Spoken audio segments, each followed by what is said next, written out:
एक मित्र ने पूछा है, कृपा करके इसका भावार्थ समझाने की अनुकंपा करें। गुरु पारस हम लोह, मिल कंचन होया राम। गुरु रामदास जी का शब्द है, बहुत प्यारा शब्द है। गुरु पारस हम लोह। गुरु क्या है? पारस पत्थर है। हम क्या है? शिष्य क्या है? लोहा की तरह है। और बड़ी मीठी धारणा है। धारणा इसलिए कहता हूँ कि ऐसा कोई पारस पत्थर है नहीं, क्योंकि जियोलॉजिस्ट हूँ, भूतत्ववेता हूँ, इसलिए मुझे पता है, पत्थरों का ज्ञान है। तो ऐसा कोई पत्थर कहीं मिलता नहीं है कि लोहा को छू दे तो सोना हो जाए। बहुत सारी ऐसी बातें प्रचलित हैं जो तथ्य नहीं है मगर सत्य है। जैसे सत्य हो न हो, कथा प्रचलित है, या धारणा कहो, कथा तो नहीं, कि कोयले में हीरा पाया जाता है। नहीं, ये धारणा है, ये फिक्शन है। कभी कोयले की खान से हीरा नहीं मिलता है। मैं कोयले के खान में रहा हूँ, तो कभी कोयले के खान में कोई हीरा नहीं मिलता। लेकिन राय कृष्णदास का एक लेख ही है, हीरा और कोयला, और ये लोग विश्वास करते हैं कि कोयले की खान में हीरा मिलता है, मिलता नहीं है। ऐसे ही एक धारणा है कि हंस नीर क्षीर न्याय कर देता है, अर्थात दूध को पानी से अलग कर देता है। दूध पी जाता है, पानी छोड़ देता है। नहीं, ऐसा कोई हंस होता नहीं जो पानी में से दूध पी जाए और पानी को छोड़ दे। मगर इसके माध्यम से जो प्रतीकात्मक रूप से बात कही जा रही है, वो बात बहुत महत्वपूर्ण है। इसीलिए जब कह रहे हैं कि पारस लोहे को छू दे तो कंचन हो जाता है, तो मैं मानता हूँ कि ये तथ्य तो नहीं है, सत्य है। सत्य का क्या मतलब? कोई बात तथ्य है कि नहीं है, अगर उससे तुम्हारा कल्याण होता है तो उसको सत्य कहते हैं। और कोई बात ऐसी है जो तथ्य है लेकिन उससे कोई कल्याण नहीं है तो उसको सत्य नहीं कहा जा सकता। तो जो बात गुरु रामदास जी कह रहे हैं, या मुहावरा है कि पारस पत्थर लोहे को छू देता है तो लोहा सोना हो जाता है, तो ये वक्तव्य सत्य है, तथ्य हो अथवा नहीं है। एक प्रतीकात्मक बात है। क्या प्रतीकात्मक बात है? कोई सज्जन पुरुष का सत्संग मिल जाए तो तुम्हारे भीतर का जो तत्व है, आत्म तत्व कहो या तुम्हारा जीवन कहो, उसमें निखार आ जाता है।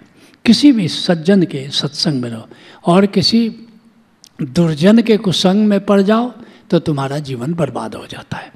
तो जो सज्जन जब के भीतर का जो सज्जनत्व है वह शिखर छूता है तो संत हो जाता है।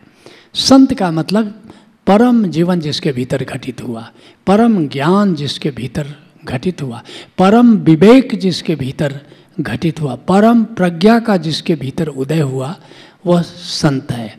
और कोई ज़रूरी नहीं कि हर संत अब दूसरे के प्रज्ञा को जगाने में लग जाए, ज़रूरी बिल्कुल नहीं है।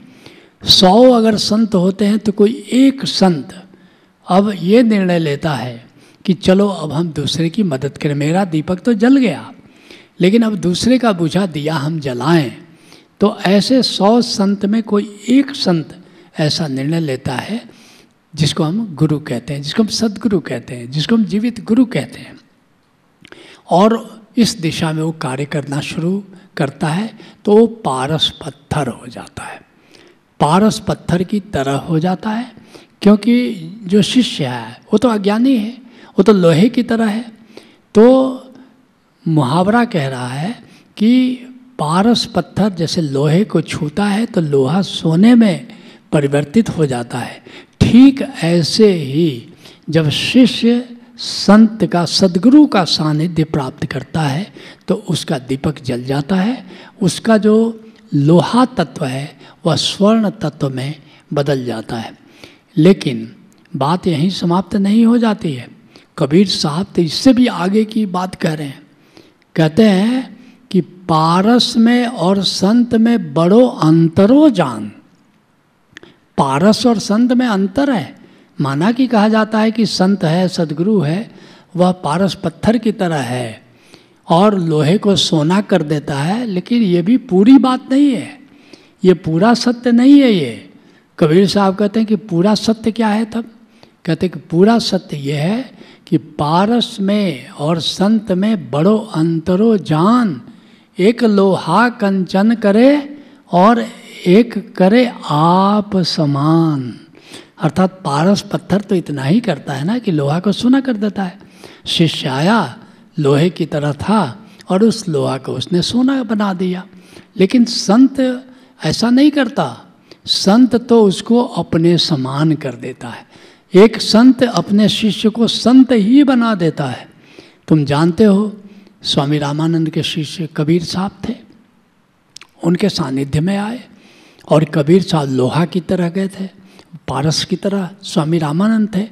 लेकिन स्वामी रामानंद ने कबीर को अपने जैसा बना दिया, अपने जैसा बना दिया। ऐसे मच्छिंद्रनाथ गुरु थे, गोरखनाथ उनके शिष्य थे, लेकिन मच्छिंद्रनाथ ने क्या किया, गुरु गोरखनाथ को लोहा से सोना केवल नहीं बनाया, सोना सज्जन को कहते हैं, नहीं, उनको अपने जैसा बना दिया।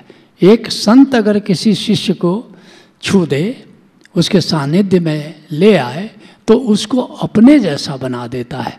तो पूरी बात तो ये है जो कबीर साहब कह रहे हैं कि पारस में और संत में बड़ो अंतरो जान, एक लोहा कंचन करे एक करे आप समान।